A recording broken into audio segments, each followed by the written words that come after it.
Have you ever stopped to think, really think, that a promise made thousands of years back could actually be, well, shaping your life right now, today? It's a fascinating question, isn't it? How can something so ancient still feel so tangible? Exactly. Welcome, everyone, to the Deep Dive. We're your shortcut to getting genuinely well informed.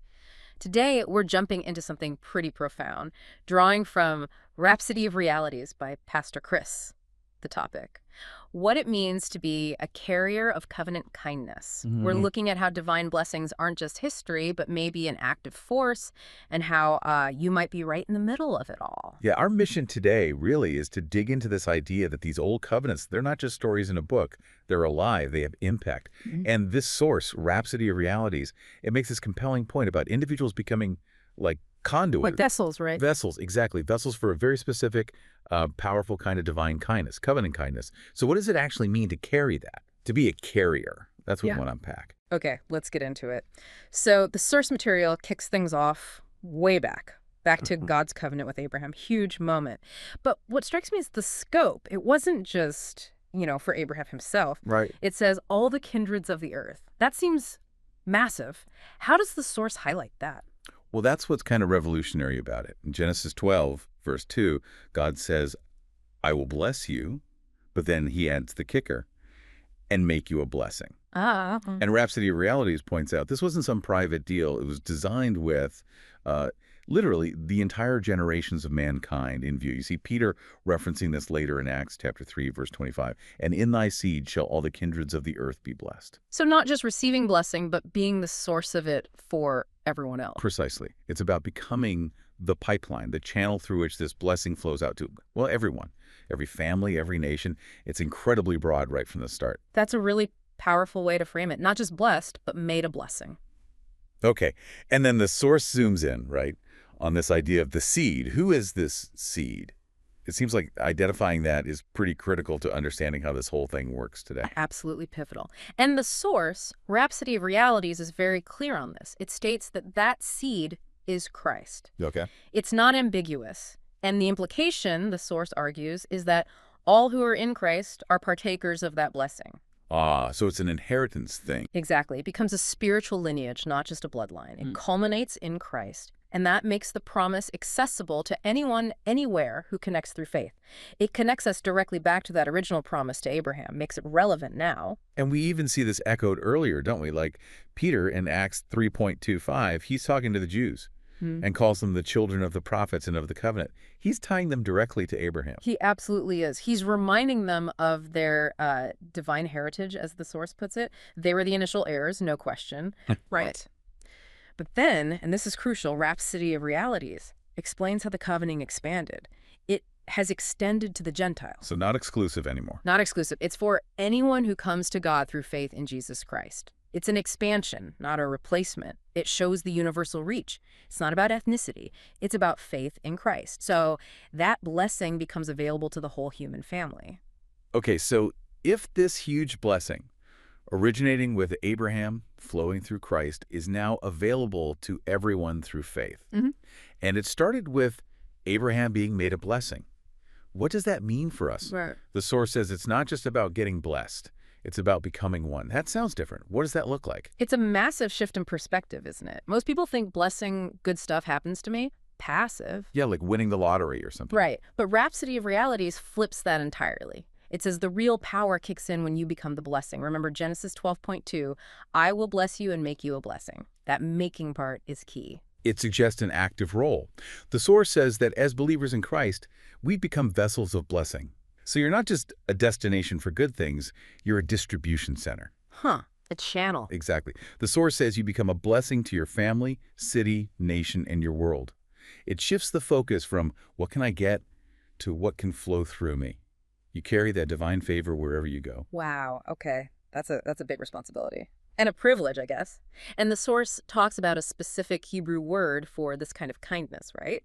Hesed. Yes, hesed, H-E-S-E-D. What's so special about that word? How is it different from just, being kind? Well, according to Rhapsody of Realities, hesed is definitely not ordinary kindness. It's much richer. The source defines it as God's covenant love. His favor, his goodness, his mercy, all wrapped into one. All of that. All of it. Think loyalty, steadfastness, commitment that comes from that covenant relationship. It's active, it's faithful. It's not just a fleeting feeling of niceness.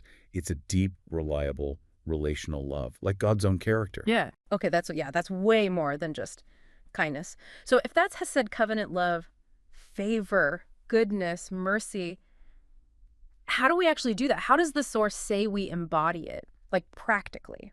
It gives some really clear examples. It says, when you show kindness, forgive quickly, walk in love, and bless others with your words and actions, you're walking in Hesed.